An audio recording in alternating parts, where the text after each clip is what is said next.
کہ بہت وسیع رخ ان تمام چیزوں کے اندر حضرت صلی اللہ علیہ وسلم کی دنیوی زندگی کے تعلق سے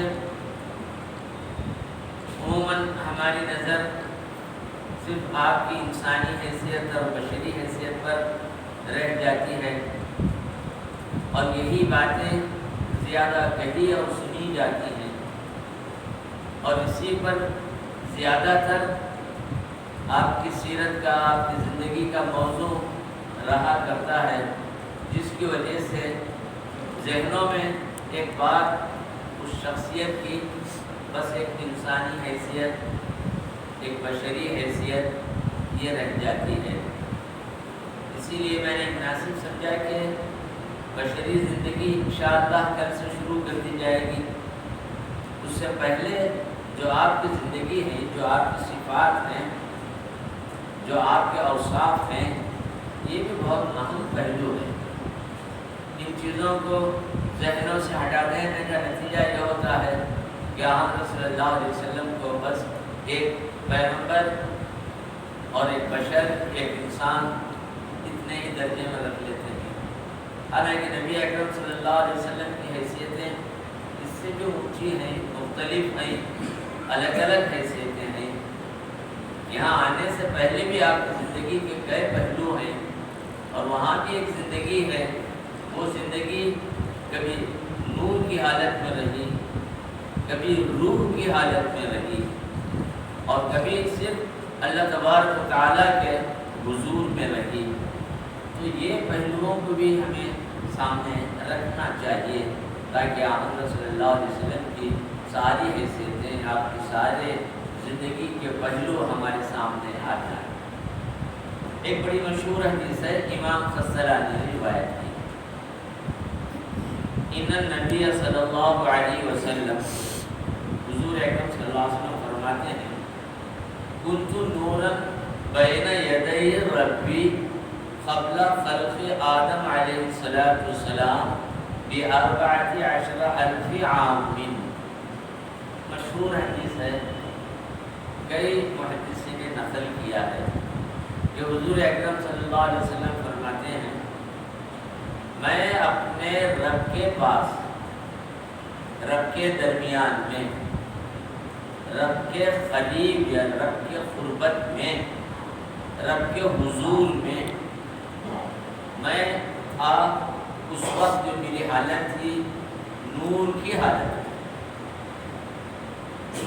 میں نور ہی نور تھا، قبل خلق آدم ب14,000 عام۔ آدم علیہ السلام کے پیدا کرنے سے، ان کے پیدا ہونے سے تقریباً 14,000 سال پہلے میں نور کی حالت میں۔ یہ بھی ایک سیرت کا ایک پہلو ہے، نورانی روح ہے، نور کا پہلو ہے، ہم ان کو نظر نہیں کر سکتے۔ میں نے کل کی تقریر میں بھی یہ بات کہی دی تھی، نور سے پیدائش، نور سے تخلیق، نور سے وجود، نور سے زندگی کس طریقے سے وجود میں آئی، یہ بڑا نازک مرحلہ ہے، اس کو عقلی اعتبار سے ہم سمجھ سکتے نہیں، اس کو آپ حدیث متشابہ کہتے ہیں۔ تو اس طریقے سے بات سامنے آئی کہ حضرت آدم علیہ السلام کی پیدائش سے 14,000 سال پہلے نبی اکرم صلی اللہ علیہ وسلم کی ذات، آپ کی ہستی، آپ کا وجود موجود ہے نور کی حالت۔ چنانچہ آپ نے صرف نور کی حالت ہی ظاہر نہیں کی، بلکہ آپ نے اپنے نبی ہونے کی حالت بھی ظاہر کی۔ بڑی نازک بات، نورانی حالت ہے، ابھی عالم پیدا نہیں ہوا ہے، آدم نہیں پیدا ہوئے ہیں۔ رسول اکرم صلی اللہ علیہ وسلم فرماتے ہیں، کنت نبیا وآدم بین الماء والطین، آدم پانی اور مٹی کے درمیان تھے علیہ السلام۔ آدم علیہ السلام مٹی اور پانی کے درمیان تھے، میں اس وقت بھی نبی رہا۔ روایت ہے الگ الگ الفاظ میں آئے، الفاظ بدل گئے، معنی یہ۔ پھر ایک روایت میں کنت نبیا وآدم بین الروح والجسد، ایک روایت میں بین الماء والطین، آدم پانی اور مٹی کے درمیان سے میں اس وقت نبی رہا، آدم روح اور جسم کے درمیان میں رہے میں اس وقت نبی رہا۔ حالانکہ اس وقت نبوت کا تعلق انسانوں کی اصلاح سے، نبی کا کام، نبی کا معنی ہے نبوون کے معنی آتے ہیں عربی زبان میں خبر، بڑی خبر کو نبوون کہتے ہیں۔ چنانچہ ایک سورہ بھی سورۃ النبأ، عما یتساءلون عن النبأ العظیم، قرآن میں لفظ سورہ نبأ میں آیا ہے النبأ العظیم، بڑی خبر۔ یہاں پر نبوون کے معنی قیامت کے ہیں، قیامت کے لیے کئی الفاظ ہیں، اس میں سے ایک لفظ یہ بھی ہے، تو معلوم ہوا نبوون کے معنی عظیم خبر، اسی سے نبوت، نبی، خبر دینے والا، پیامبر، پیغامبر، پیغمبر۔ نبی کے لیے جو الفاظ اردو زبان میں استعمال ہو سکتے ہیں، پیامبر، وہ ذات، وہ ہستی جو اللہ کے پیغام کو بندوں تک پہنچائے، میسیج پہنچا دے، پیغام دے۔ پیغمبر بھی اسی طرح سے ہے، نبی، پیغمبر، رسول، رسول کے معنی آتے ہیں قاصد، ایلچی، سفیر، نمائندہ۔ آج ہماری اردو زبان میں بھی حکومت ہند کے سفیر، سعودی عرب کے سفیر، کیا مطلب ہوا؟ سعودی عرب کے جو بھی منصوبے ہیں، جو پروگرام ہیں، وہ ان کے ذریعے پہنچائے جائیں گے عوام تک، بیرونی ممالک میں ہو یا اپنے ملک میں۔ سفیر کا کام کیا ہے؟ حکمران کی تعلیمات کو، اس کے احکامات کو، اس کے قوانین کو، اس کے ضوابط کو دوسروں تک پہنچائے، اپنے ملک میں پہنچائے یا دوسرے ملک میں پہنچائے۔ پیغامبر بھی یہی معنی میں ہے کہ اللہ تبارک و تعالیٰ کے پاس سے احکام لے، ہدایت کی کتابیں لے اور وہ انسانوں تک جا کر پہنچا دے۔ یہ ہے رسول کا معنی بھی وہی ہے، پیغمبر کا معنی بھی وہی۔ اب حضور فرما رہے ہیں ہم اس وقت نبی ہیں جب کہ بھی آدم پانی اور مٹی کے درمیان ہے، روح اور جسم کے درمیان ہے۔ اب وہاں آپ کی پیغمبری کا کیا سوال ہے؟ وہاں تو کوئی مخلوق نہیں، کوئی انسان نہیں، کیا پیغام کس کے پاس آپ پہنچائیں گے؟ تو معلوم ہوا کہ اس وقت آپ کی جو نبوت ہے، یہ نبوت آنے والے تمام انبیاء کرام کے لیے نبوت ہے۔ گویا اسی وقت سے آپ صلی اللہ علیہ وسلم کو پیغامبر بنایا گیا انبیاء کرام کے لیے، انبیاء کرام تک پیغام پہنچے۔ اب اس کی صورت کیا رہی کہ حضور اکرم صلی اللہ علیہ وسلم گویا نبوت کے معلم ہیں، نبوت کے پہنچانے والے ہیں، جن کو بھی نبوت ملے گی یہ آپ کے واسطے سے ملے گی، آپ کے ذریعے سے ملے گی، یہ معنی۔ چنانچہ اس کی تائید میں آیت طیبہ کی ہے سورہ بقرہ کے اندر کہ ہم نے تمام نبیوں کی روحوں سے بھی اقرار لیا کہ محمد صلی اللہ علیہ وسلم پر ایمان لے آئیں، ان کی مدد کریں، حمایت کریں، نصرت کریں، تائید کریں۔ سب نے اقرار کیا کہ ہم ان پر ایمان لے آتے ہیں۔ تو اللہ نے کہا تمہارے اقرار پر میں گواہ ہوں، تم بھی گواہ ہو اپنی بات پر، میں بھی گواہ ہوں۔ اب بات سمجھ میں آئی کہ کنت نبیا وآدم بین الماء والطین، ابھی انسانوں کی تخلیق نہیں، انبیاء کرام کا وجود نہیں، نبی اکرم صلی اللہ علیہ وسلم یہ کہہ رہے ہیں کہ ہم اس وقت نبی ہیں جب کہ آدم ابھی پیدا ہی نہیں ہوئی۔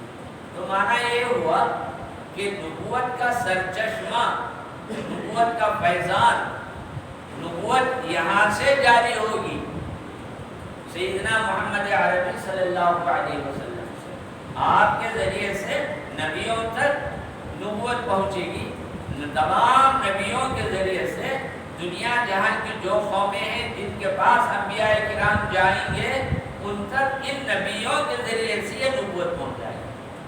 تو یہ ہے سرکار دو عالم صلی اللہ علیہ وسلم کے امام الانبیاء ہونے، معلم الانبیاء، معلم الانسانیت، سب سے پہلے آپ نے یہی چیز۔ چنانچہ اس واقعے کو میں نے کئی مرتبہ بیان بھی کیا ہے کہ حضور اکرم صلی اللہ علیہ وسلم اور تمام انسانوں کی روحوں کو بھی پیدا کرنے کے بعد وہاں بھی یہی بات آئی کہ اللہ نے انسانوں کی روحوں سے پوچھا کیا میں تمہارا رب نہیں ہوں؟ تو کسی سے کوئی جواب بن نہیں پایا، روحیں ایک دوسرے کو دیکھنے لگی، جس میں انبیاء کرام کی روحیں، اولیاء اللہ، صالحین، کافرین، مشرکین، خدا کو نہ ماننے والے جتنے بھی انسان قیامت تک آنے والے ہیں سب انسانوں کی روحیں ہیں، جس کو عالم امر کہا گیا ہے، عالم مثال کہا گیا ہے، عالم ارواح کہا گیا ہے، عالم الست کہا گیا ہے۔ کئی الفاظ ہیں ایک ہی واقعے کے، ایک ہی منظر کے، ایک ہی اہم بات کو اس طریقے سے ادا کیا گیا۔ اس موقع پر بھی خدا کے سوال پر کسی روح نے جواب نہیں دیا۔ حضور اکرم صلی اللہ علیہ وسلم نے کہا بلا آپ ہمارے رب ہیں۔ یہ آواز جب تمام روحوں کے درمیان گونجی، بلند ہوئی، ساری روحوں نے سنا، تو اس موقع پر سب سے پہلے ان انسانوں کی روحوں نے کہا بے شک آپ ہمارے رب ہیں۔ یہ حضرات انبیاء کرام تھے جو دنیا میں آنے کے بعد ان کو نبوت ملنے والی تھی۔ اب انبیاء کرام نے جب بلا کہا تو دنیا میں آنے کے بعد ان کی جو قومیں ہوں گی، جو امتیں ہوں گی، ان کی جو جماعتیں ہوں گی جن کے پاس یہ بھیجے جائیں گے، ان جماعتوں کے اندر جو روحیں تھیں ان روحوں نے کہا بے شک آپ ہمارے رب۔ اب دو واقعے پیش آ رہے ہیں، ایک روح کی حالت میں، ایک نور کی حالت میں۔ حضور اکرم صلی اللہ علیہ وسلم نور کی حالت میں ہیں تو فرما رہے ہیں کہ 14,000 سال پہلے آدم کے پیدا ہونے سے پہلے، ان کی تخلیق ہونے سے پہلے میں اللہ کے حضور میں، اللہ کی بارگاہ میں نور کی حیثیت میں رہا۔ پھر آپ کی ایک دوسری حیثیت روح کی ہے، تمام انسانوں کی روحیں پیدا کی گئی ہیں، وہاں بھی آپ صلی اللہ علیہ وسلم کا وجود مبارک ہے، اور وہاں بھی آپ کے ذریعے سے یہ تعلیم ملی کہ خدا کی ربوبیت کا اقرار کریں، تمام قومیں، وہ قومیں اقرار کریں نبیوں کے اقرار پر، نبی تمام اقرار کریں نبی اکرم صلی اللہ علیہ وسلم کے اقرار۔ اب بات کھل گئی کہ حضور اکرم صلی اللہ علیہ وسلم جو بات کہی کنت نبیا وآدم بین الماء والطین، ہم اس وقت نبی تھے جبکہ آدم پانی اور مٹی کے درمیان، آدم روح اور جسم کے درمیان۔ تو یہ بھی ایک سیرت کا پہلو ہے، حضور اکرم صلی اللہ علیہ وسلم کی ہستی، آپ کی ذات، آپ کے وجود مبارکہ کا ایک دور وہ بھی ہے، اس دور کو ہم فراموش نہیں کر سکتے۔ ہم وہاں سے لیتے ہیں جہاں سے بعثت ہوئی، جہاں سے غار حرا سے آپ کی تعلیمات نکلی، اور وہاں کے جتنے واقعات ہیں سب سامنے آتے ہیں، جس سے پہلے کے جو حالات ہیں، جس سے حضور اکرم صلی اللہ علیہ وسلم کی ایک امتیازی حیثیت، ایک خصوصیت، ایک ایسی مثال جو پھر کسی کے سامنے آ بھی نہیں سکی، نہ آپ سے پہلے نہ آپ کے بعد۔ یہ ہے رسول اکرم صلی اللہ علیہ وسلم کا مقام اور مرتبہ۔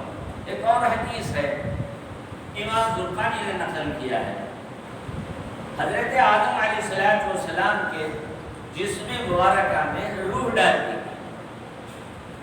روح کیا ہے؟ ایک لطیف چیز ہے، الروح یحیی بہ البدن۔ صاحب جلالین علامہ سیوطی رحمۃ اللہ تعالی علیہ نے روح کی وضاحت کی کہ آخر روح کیا چیز ہے۔ ایک لطیف پاک صاف چیز ہے جو بدن میں داخل ہونے کے بعد آدمی کے بدن میں زندگی آ جاتی ہے، نکل جانے سے آدمی کا بدن ضائع اور خراب ہو جاتا ہے، اسی کو ہم موت کہتے ہیں۔ اب یہ روح اتنی لطیف چیز ہے جس کو سارے بدن میں پھیلا دیا گیا، بدن کے کس مقام پر ہے نہ اس کو دیکھا جا سکتا ہے، اور ایک بدن میں ایک ہی روح ہو سکتی ہے، ایسے نہیں کہ ایک بدن میں 2 روح آ گئے 3 روح آ گئے۔ اور اس سے اللہ کے وجود کو، اللہ کی ذات کو سمجھنے میں بھی مدد مل جاتی ہے کہ پہلے روح رہی، اس کے بعد بدن میں آئی، پھر بدن سے نکلی تو پھر بھی رہی۔ تو روح ایسی چیز ہے انسان کے بدن میں آنے سے پہلے بھی موجود ہے، زندگی، بدن میں جانے کے بعد بھی زندگی ہے، اس کی وجہ سے بدن کو زندگی ہے، پھر بدن سے نکل جائے تو بدن کی موت ہے، بدن کا خاتمہ ہے، بدن کے لیے فنا ہے، بدن کے لیے زوال ہے، لیکن روح کے لیے زوال نہیں ہے، پھر وہ روح موجود ہے اور ہمیشہ ہمیشہ کے لیے یہاں تک کہ اور منزلوں میں پہنچ جائے۔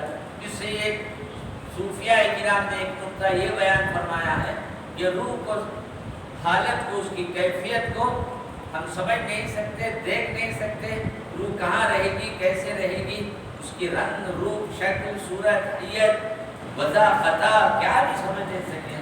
بالکل ایسے ہی اللہ تبارک و تعالیٰ کی ذات بھی ہے، عالم سے پہلے بھی اللہ کی ذات ہے، عالم موجود ہے جو بھی اللہ کی ذات ہے، عالم ختم ہونے کے بعد بھی اللہ کی ذات ہے۔ تو اس طریقے سے روح کے معنی علامہ سیوطی نے بتلایا، الذی یحیی بہ البدن، ایک لطیف چیز ہے، پاک و صاف چیز ہے۔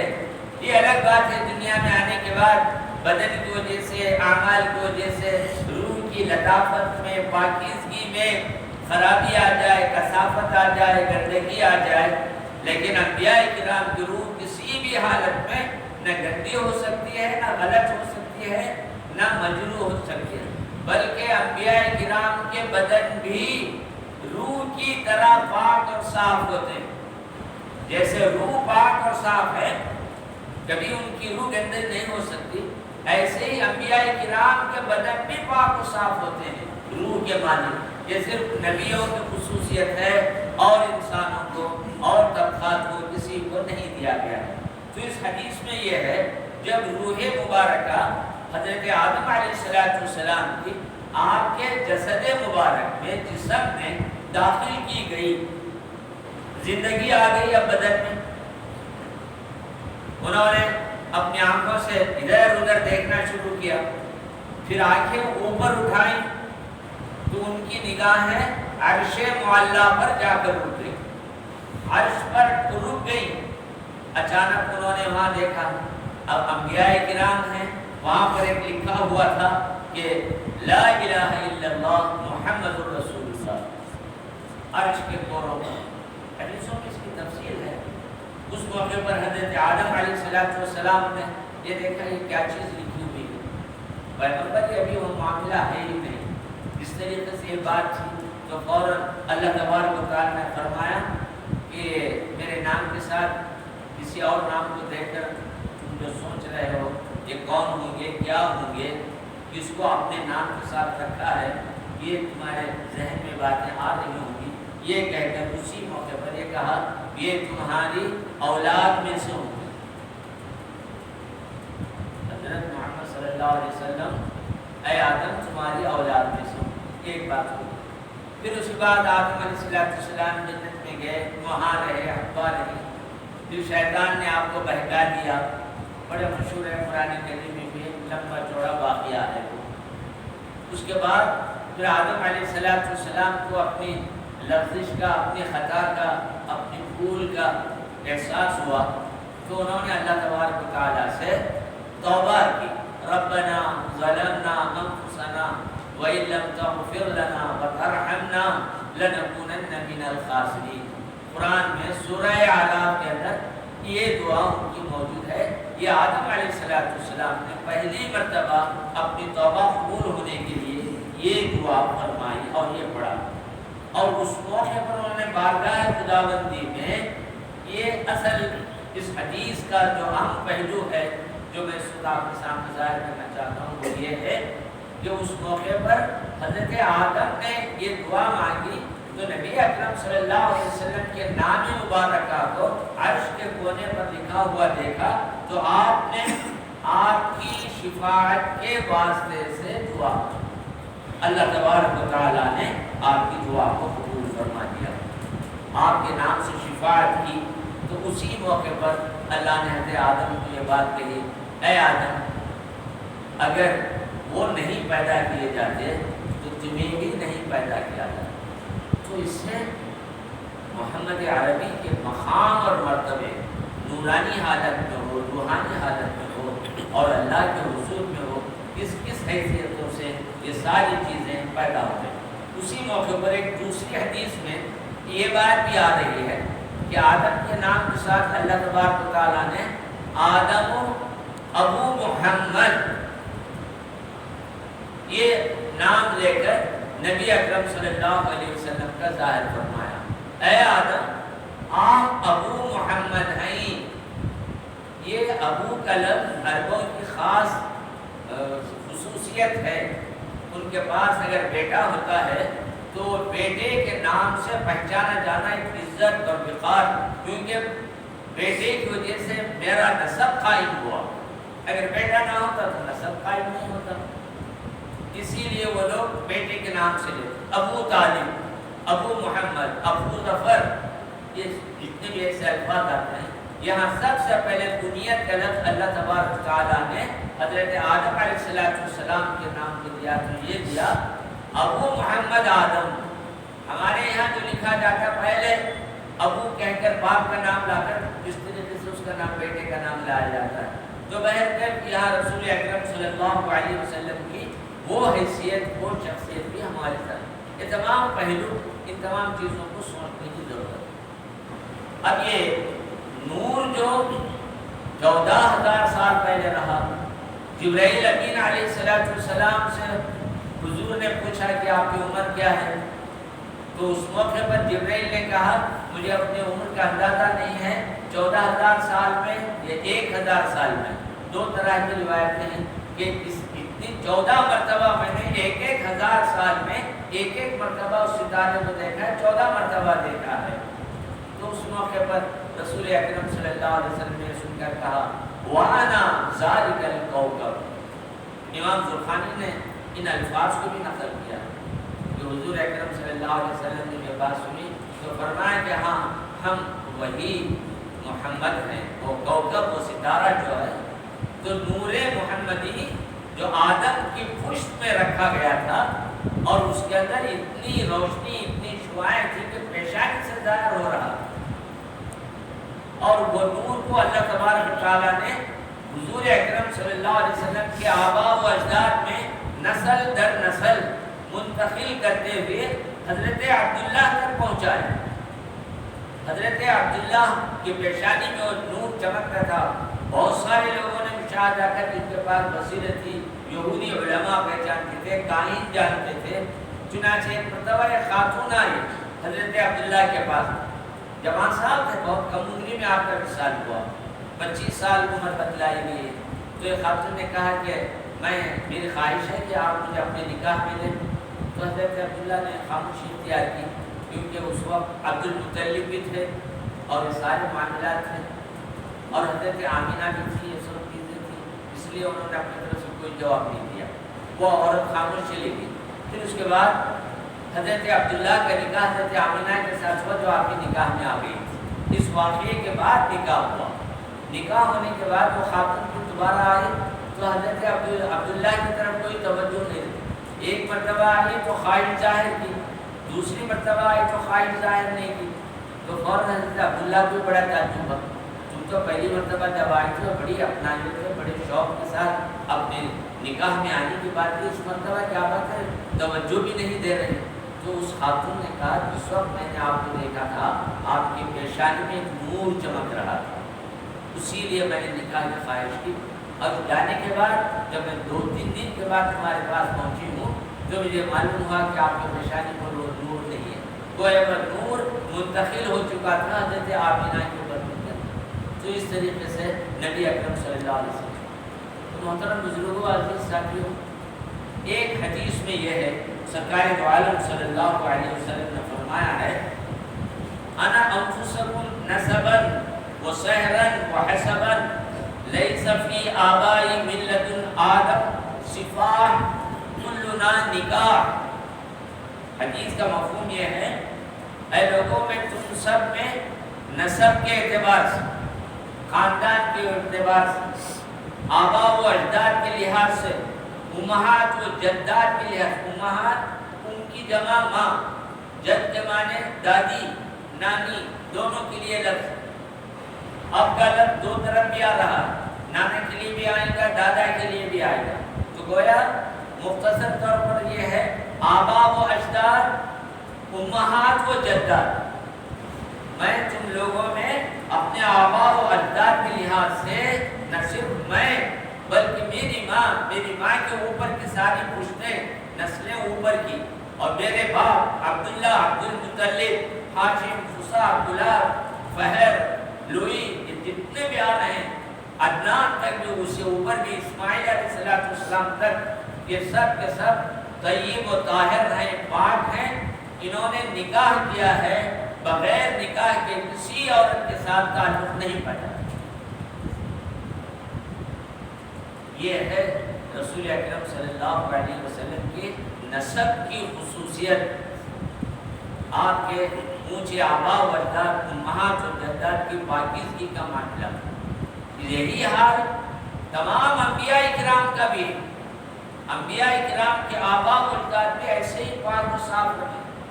کہیں آپ کے دماغ میں بات ہے کہ ابراہیم کے والد آذر تو بت پرست تھے، مشرک تھے.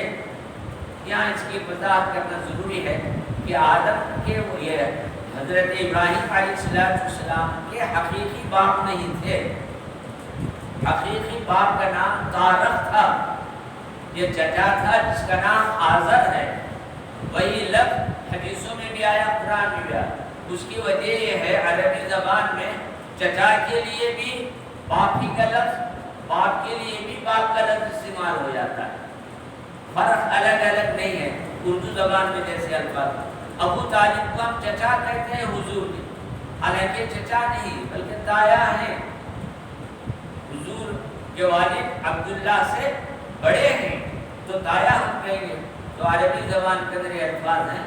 تو ابراہیم علیہ السلام کے باپ بھی طیب و طاہر ہی رہے، کبھی ان کے اندر اس قسم کی کوئی گندگیاں نہیں نکلی. اس حدیث سے آپ نے کیا نتیجہ نکالا؟ یہ نتیجہ نکلا کہ سرکار دو عالم صلی اللہ علیہ وسلم کے حسب پر، نسب پر، آپ کے باپ داداؤں پر لعن طعن کرنا، کسی طرح کا عیب لگانا، تحقیر اور تذلیل کرنا، وہ دوسرے لفظوں میں نبی اکرم صلی اللہ علیہ وسلم کی تحقیر اور تذلیل کا معنی. اسی لیے اللہ تبارک و تعالیٰ نے رسول اللہ صلی اللہ علیہ وسلم کو اونچے خاندان میں، اونچے نسب میں بھیجا. وجہ کیا ہے؟ عربوں کے اندر یہ اہمیت تھی، مجہول النسب اور ایک ہے معلوم النسب. ایک نسب کا وہ آدمی جس کا نسب ہی معلوم نہیں، باپ کون ہے، دادا کون ہے، نانا، اس کو کہیں گے مجہول النسب. یہ کہیں گے معروف النسب، وہ آدمی جس کے باپ، دادا، خاندان سب معلوم ہے. تو اللہ تبارک و تعالیٰ نے رسول اکرم صلی اللہ علیہ وسلم کو ایسی جگہ پیدا نہیں کیا کہ باپ معروف نہیں ہے، دادا معروف نہیں ہے، خاندان قبیلہ معلوم نہیں ہے. تو ممکن ہے حضور پر کوئی لعن کرے، کوئی طعن کرے، پتہ نہیں کون کیسے خاندان میں تھے، کیا تھے. یہ جملے بھی حضور اکرم صلی اللہ علیہ وسلم کی ذات پر نہیں آنا چاہیے. اسی لیے اللہ تبارک و تعالیٰ نے یہ نظام قائم کیا کہ اونچے خاندان اور قبیلے میں پیدا کیا. چنانچہ اس کا اظہار خود سرکار دو عالم صلی اللہ علیہ وسلم نے حدیث میں کیا، ان اللہ اصطفیٰ من لدن ابراہیم. ابراہیم سے نسب کی، وہاں سے اس کی اہمیت بیان کی جائے. اللہ نے مجھے ابراہیم علیہ السلام کی اولاد میں سے چنا. ان کی کتنی اولاد تھی؟ ان میں سے مجھے چنا. پھر اس کے بعد اسماعیل کو چنا ان میں سے. پھر اسماعیل کے بعد من ولد اسماعیل بنی کنانہ واصطفیٰ من بنی کنانہ قریشا واصطفیٰ من قریش بنی ہاشم واصطفیٰ من بنی ہاشم. چنانچہ اس طریقے سے ہاشم، قریش، کنانہ، اسماعیل، ابراہیم علیہ السلام اوپر تک لے جا کر ایک حدیث کے اندر بتلا دیا گیا کہ رسول اللہ صلی اللہ علیہ وسلم ایسی صلبوں سے، پیٹھ سے، اسلاب، رحم ماں کی وہ تھیلی جس سے بچہ رہتا ہے اس کو رحم کرتے ہیں۔ میں اسلاب طاہرہ مبارک پیٹوں میں منتقل ہوتے ہوئے آیا ہوں۔ رحم ارحام اس کی جمع ہے، مبارک رحموں میں ان عورتوں کی جو پاک و صاف رحم ہے، جن میں کوئی کسی بد سے ان کا تعلق نہیں ہوا، ایسے رحموں میں منتقل ہوتے ہوئے اس طریقے سے اس دنیا میں آیا ہوا ہوں، یہ کہہ کر نبی اکرم صلی اللہ علیہ وسلم کا۔ تو محترم بزرگوں اور ساتھیوں، یہ موضوعات اتنے تفصیل طلب ہیں، بات پھیلتی ہی چلی جائے گی۔ میں اسی پر اختتام کی طرف جا کر خلاصے کے طور پر یہ کہنا چاہوں گا، رسول اللہ صلی اللہ علیہ وسلم کی سیرت وہ نہیں ہے جہاں سے پیدائش سے لے کر وفات تک۔ حضور کی سیرت آپ کی دنیا میں آنے سے پہلے سے ہے، اس وقت سے ہے جبکہ کوئی عالم، کوئی مخلوق نہیں تھی۔ آپ کا وجود مبارک تھا، سب سے پہلی تخلیق، سب سے پہلی پیدائش آپ کی ایک حالت نور کی رہی، ایک حالت روح کی رہی، ایک حالت روح اور جسم کی رہی، بشریت کی رہی، جو عالمی انسانیت میں بشری لباس کے ساتھ ایک آدمی، ایک انسان کی شکل میں اس دنیا میں آپ تشریف لے آئے۔ انشاءاللہ تبارک و تعالی یہاں سے کل کی نشستوں میں میں ان پہلوؤں کی وضاحت کروں گا۔ اسی پر آج کی گفتگو ختم ہے۔ اللہ تبارک و تعالی سے دعا ہے اللہ تعالی آپ کی اور میری اس نشست کو، اس کہنے اور سننے کو قبول فرما لے، اور رسول اکرم صلی اللہ علیہ وسلم کے خاطر ہم نے اپنی زندگی میں جو آج وقت نکالا ہے، یہ وقت، یہ جگہ، یہ مقام آخرت میں ہمارے لیے نجات کا ذریعہ بن جائے۔ ان اللہ و ملائکتہ یصلون علی النبی یا ایھا الذین آمنوا صلوا علیہ وسلموا تسلیما اللهم صل علی محمد وعلی آلہ وصحبہ اجمعین سبحان ربک رب العزۃ عما یصفون وسلام علی المرسلین والحمد للہ رب العالمین۔